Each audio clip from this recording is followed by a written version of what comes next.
بقول لكم ايه، اخيرا وبفضلكم انتم طاسه الخضه بقى اسمها تشيكن هيفن.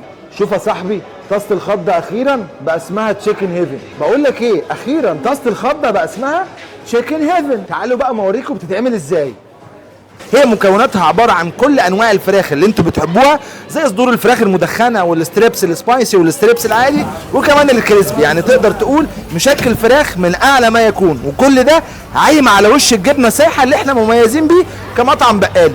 الوحش فين بقى؟ الوحش هو اسمها، كان اسمها طاسه الخضه، ودي عملت مبيعات عاليه معانا جدا في رمضان، بس الاسم مش عاجبنا وعايزين نغيره، وده دورك انت عشان تساعدنا ان احنا نختار لها اسم جديد يليق بالمبيعات الكبيره اللي هي عاملاها. وما تنسوش لو ما جيتوش انا اللي هاجي اجيبكم.